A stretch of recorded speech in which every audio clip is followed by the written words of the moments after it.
ഹരേ കൃഷ്ണ. എല്ലാവർക്കും മാധവത്തിലേക്ക് സ്വാഗതം. അങ്ങനെ ഭഗവാൻ രുക്മിണിയെ വിവാഹം കഴിച്ചു. ആ കഥയൊക്കെ നിങ്ങൾ കഴിഞ്ഞ ദിവസം കേട്ട് കാണും. നിങ്ങളുടെ അഭിപ്രായങ്ങൾ പറയണം. അതുപോലെ ലളിതാ സഹസ്രനാമത്തിൻ്റെ അർത്ഥം പറഞ്ഞിട്ടുള്ള ആ വീഡിയോയും കുറേശ്ശെയാണ് നമ്മൾ പറഞ്ഞു പോകുന്നത്. അതുപോലെ ഭഗവത്ഗീതയുടെ വീഡിയോയും നിങ്ങളെല്ലാവരും കണ്ടു കാണും എന്ന് വിശ്വസിക്കുന്നു. കാണാത്ത എല്ലാവരും തന്നെ അതും കൂടി കാണണം, പഠിക്കണം. അങ്ങനെ ഭഗവാന്റെ വിവാഹം കഴിഞ്ഞു.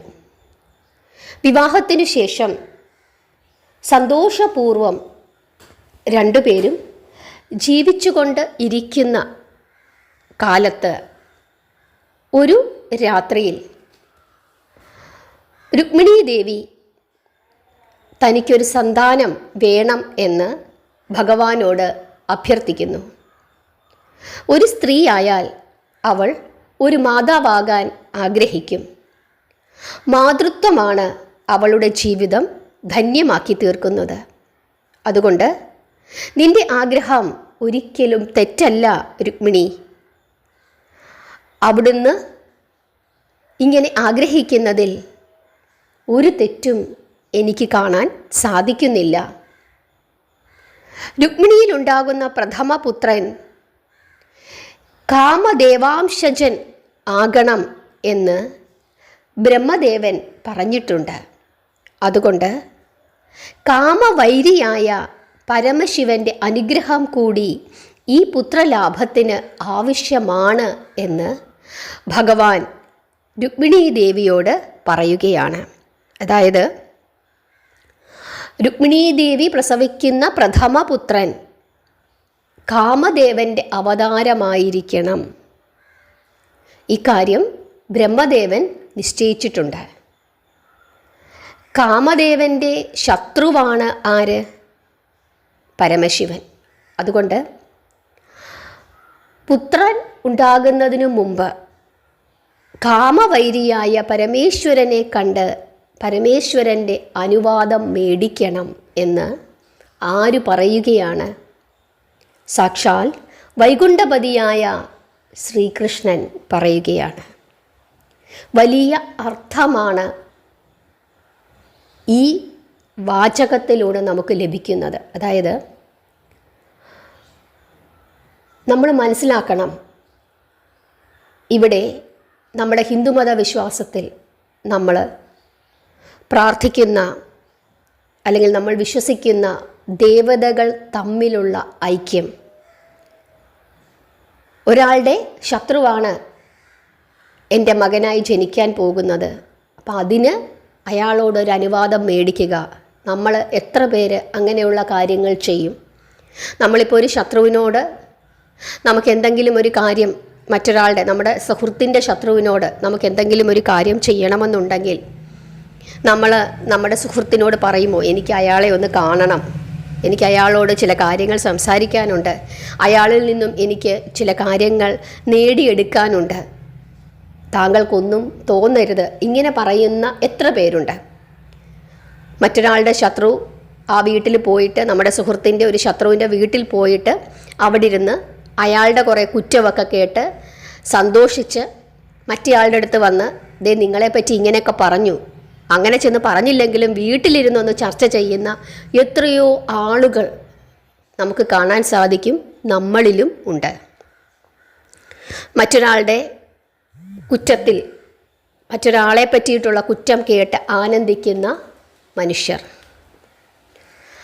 അങ്ങനെ ആകരുത് എന്നാണ് ഭഗവാൻ നമ്മളെ പഠിപ്പിച്ചു തരുന്നത്.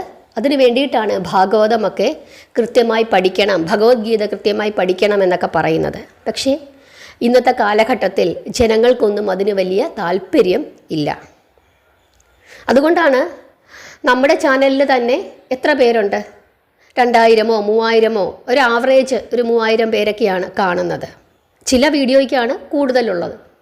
പക്ഷേ ഭഗവത്ഗീതയുടെ ക്ലാസ് നിങ്ങൾ നോക്കിക്കേ, അങ്ങേയറ്റം പോയാൽ 1000 പേര് കാണും, ചിലപ്പോൾ അതുമില്ല. എന്തുകൊണ്ട്?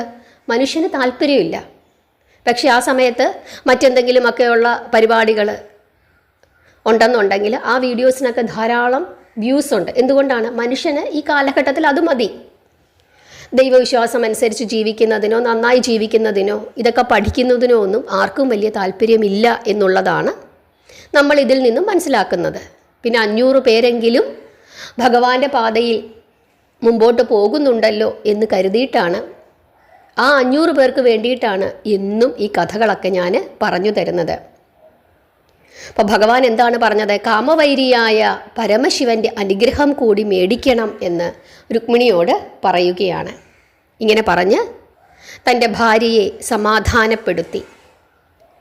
അന്നത്തെ രാത്രി അങ്ങനെ കഴിച്ചു കൂട്ടിയതിനു ശേഷം അടുത്ത ദിവസം പ്രഭാതത്തിൽ കൃഷ്ണൻ യാദവ നേതാക്കളായ ഉഗ്രസേനൻ, ശൂരസേനൻ, ഉദ്ധവർ, സാത്യകി തുടങ്ങിയ പ്രമുഖരെ സഭാമണ്ഡപത്തിൽ വിളിച്ചു വരുത്തിയിട്ട് ഇങ്ങനെ പറഞ്ഞു: പുണ്യദേവാലയമായ ബദര്യാശ്രമം വരെ ഒന്ന് പോയാൽ കൊള്ളാമെന്ന് ഞാൻ ആഗ്രഹിക്കുന്നു.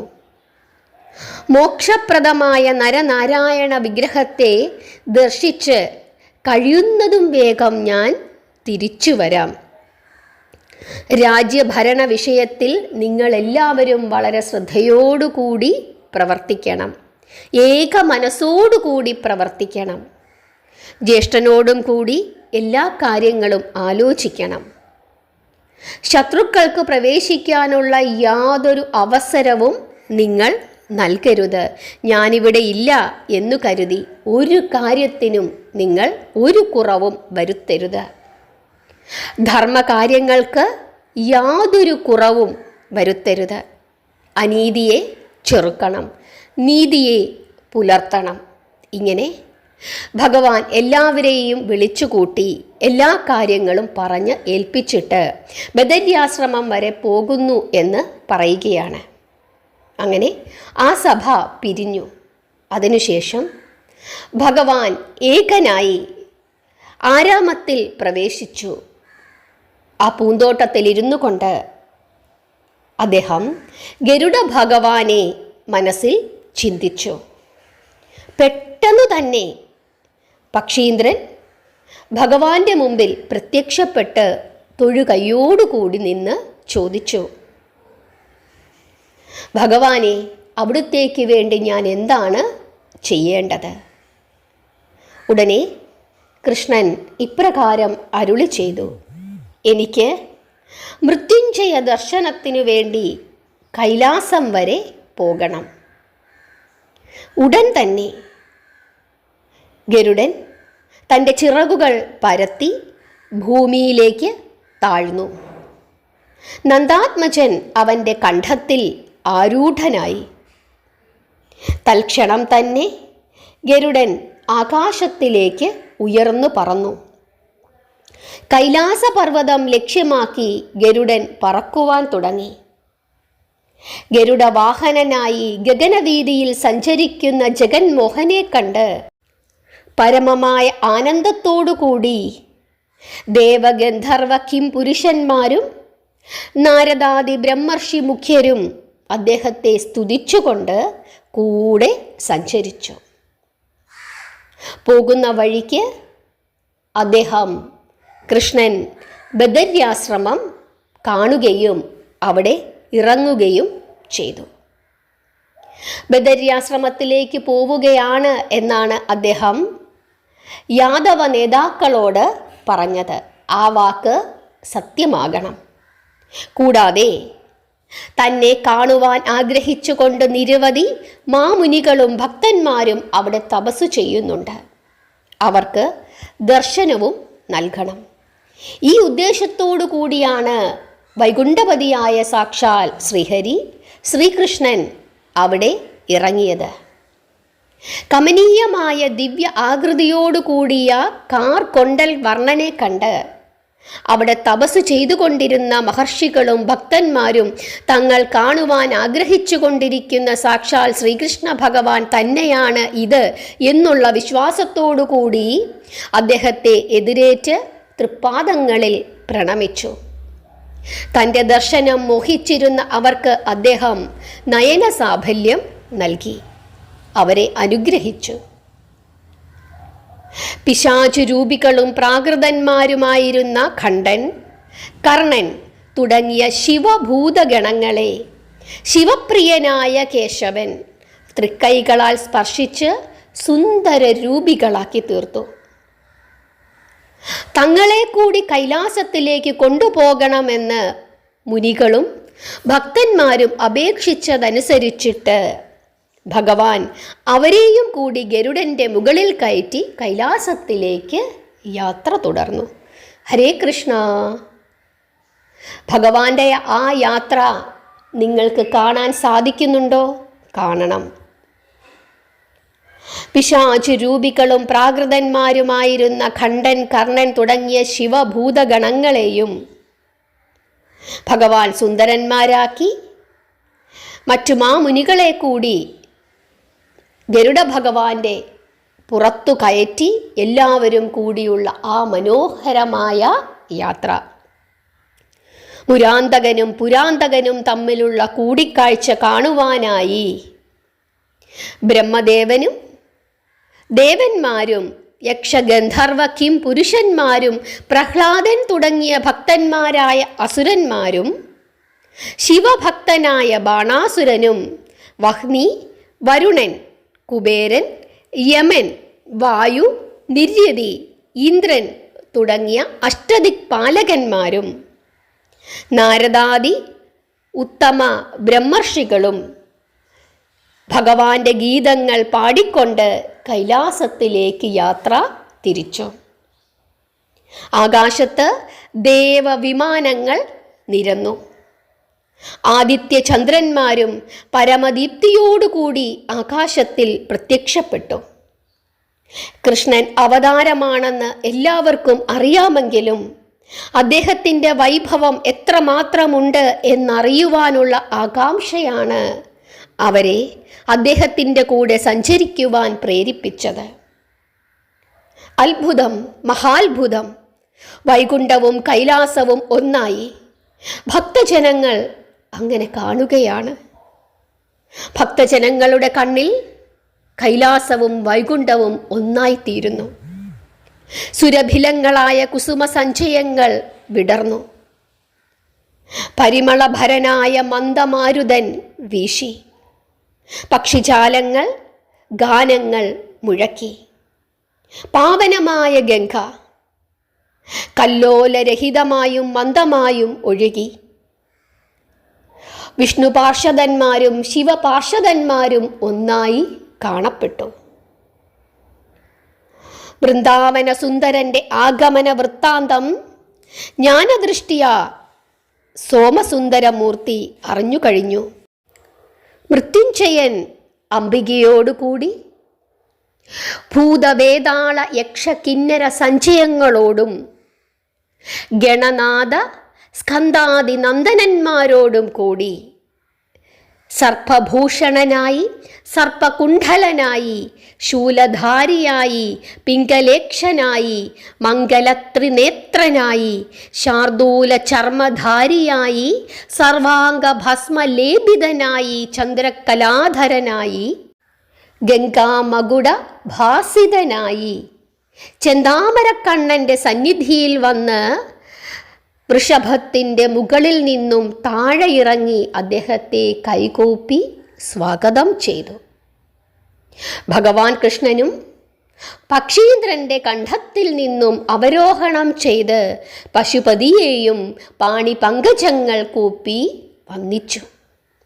പരസ്പരം അവർ ഗാഢമായി ആലിംഗനം ചെയ്തു. ആ സമയം അവർ ഒന്നായി ചേർന്ന് അപ്രത്യക്ഷമായി. ദേവകളും മുനികളും അഷ്ടദിക്പാലകന്മാരും ഗന്ധർവാദികളും എല്ലാം ഭക്തിവിവശരായി ആനന്ദപുളകം പൂണ്ട് നിന്നുപോയി. മലർമകൾ കാന്തനായ മാധവ കൃഷ്ണനും മലമകൾ കാന്തനായ പരമശിവനും ഒന്നു തന്നെയാണ് എന്നു കണ്ട് ജയ ജയ കൃഷ്ണ, ജയ ജയ കൃഷ്ണ, കൃഷ്ണ ജയ ജയ കൈലാസപദേ എന്ന് അവർ ഉച്ചത്തിൽ വാഴ്ത്തി സ്തുതിച്ചു.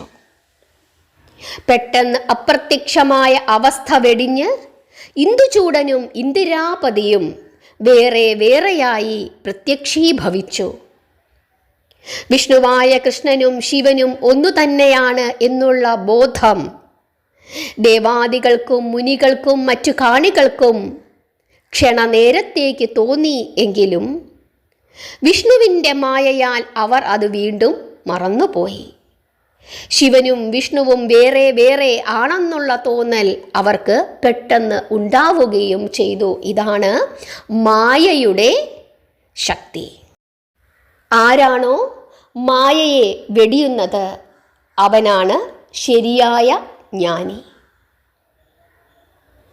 കൈലാസപതി കമലാപതിയെ ആലിംഗനം ചെയ്ത് കൂട്ടിക്കൊണ്ടുപോയി ഭദ്രപീഠത്തിലിരുത്തി അർഘ്യപാദാദികളാൽ ഉപചാരങ്ങൾ ചെയ്തതിനു ശേഷം ഇങ്ങനെ ചോദിച്ചു: ഹേ സനാതനമൂർത്തി ജനാർദ്ദന, അങ്ങ് ഇപ്പോൾ ഇവിടേക്ക് എഴുന്നള്ളുന്നതിനുള്ള കാരണം എന്താണെന്ന് അരുളി ചെയ്താലും. അങ്ങയുടെ പാദസ്പർശനത്താൽ ഈ കൈലാസം ധന്യമായി തീർന്നിരിക്കുന്നു. അപ്പോൾ ഭഗവാൻ ശ്രീകൃഷ്ണൻ ഇങ്ങനെ മറുപടി പറഞ്ഞു: ചന്ദ്രചൂഡ പ്രഭോ, അംബികാപദേ, അങ്ങയെ തൃക്കൺ പാർക്കാൻ വന്നിരിക്കുന്നത് പുത്രലാഭത്തിനു വേണ്ടിയിട്ടാണ്. കാമദേവാംശജനായ ഒരു നന്ദനനാണ് എനിക്കാദ്യം ഉണ്ടാകേണ്ടത്. അതാണ് ബ്രഹ്മദേവന്റെ വിധി. അവിടുന്ന് കാമദേവ ശത്രുവാണ്. അതിനാൽ വിധിപ്രകാരം ആ പുത്രനുണ്ടാകുന്നതിന് അവിടുന്ന് ഈ ഉള്ളവനെ അനുഗ്രഹിക്കണം. ഇത് കേട്ടപ്പോൾ മൃത്യുഞ്ജയന് വലിയ സന്തോഷമായി. അദ്ദേഹം മധുരമായി ഇങ്ങനെ അരുളി ചെയ്തു: ഹേ മധുസൂദന, മായാ മാധവ, ലോകപിതാവായ അങ്ങേക്ക് ഒരു പുത്രനുണ്ടാകുന്നതിന് എൻ്റെ അനുഗ്രഹം വേണമോ? മന്മഥൻ അങ്ങയുടെ പുത്രനായി ജനിക്കുവാൻ യോഗമുള്ളവനായതുകൊണ്ട് മന്മഥ വൈരി എന്നുള്ള നിലയിൽ ചില രഹസ്യങ്ങൾ ഞാൻ അങ്ങയെ ധരിപ്പിക്കാം. എൻ്റെ തൃക്കണ്ണാൽ പണ്ട് ദഹിച്ചു പോയ കാമദേവൻ ലോകത്തിന് ഉപകാരം ചെയ്യുന്നതിന് വേണ്ടി വീണ്ടും ജന്മമെടുത്തു എങ്കിലും അവനിൽ അന്തർഭവിച്ചിരിക്കുന്ന ഒരു മഹാചൈതന്യം ഇന്നും ജന്മം ലഭിക്കാതെ അവശേഷിക്കുകയാണ്. അവൻ്റെ പത്നിയായ രതി ആ അവശിഷ്ട കാമചൈതന്യത്തിൻ്റെ പുനരുദ്ധാരണത്തിനു വേണ്ടി ഇന്നും എന്നെ സേവിച്ചു കൊണ്ടിരിക്കുന്നതിനാൽ അവൻ അങ്ങയുടെ പത്നി രുക്മിണിയിൽ ഒരു പുത്രനായി ജനിക്കുവാൻ ഞാൻ അനുഗ്രഹിക്കുന്നു. യദുവംശത്തിൽ അവൻ വിഖ്യാതനായിത്തീരും. അവൻ ലോകൈക സുന്ദരനായും ഭവിക്കും. ഇങ്ങനെ പറയുകയാണ് മൃത്യുഞ്ജയൻ. ശിവന്റെ ഇപ്രകാരമുള്ള സംഭാഷണങ്ങൾ കേട്ട് സന്തുഷ്ടനായ ശ്രീകൃഷ്ണൻ നന്ദിയോടുകൂടി മഹേശ്വര പാദങ്ങളെ നമസ്കരിച്ചു. രണ്ടുപേരും ഗാഢമായി ആലിംഗനം ചെയ്ത് പരസ്പരം യാത്ര പറഞ്ഞു. ദേവഗന്ധർവ മാമുനികളും മറഞ്ഞു.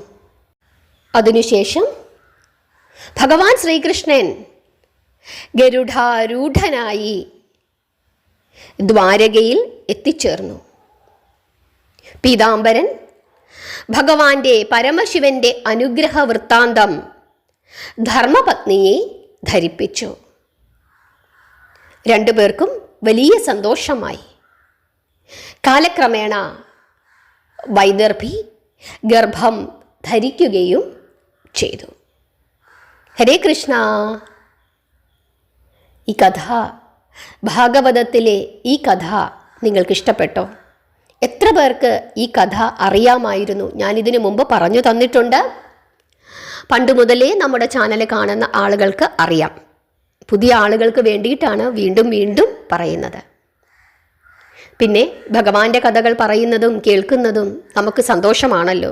എത്ര തവണ പറഞ്ഞാലും എത്ര തവണ കേട്ടാലും നമുക്ക് മടുക്കാറുണ്ടോ? ഒരിക്കലും ഇല്ല.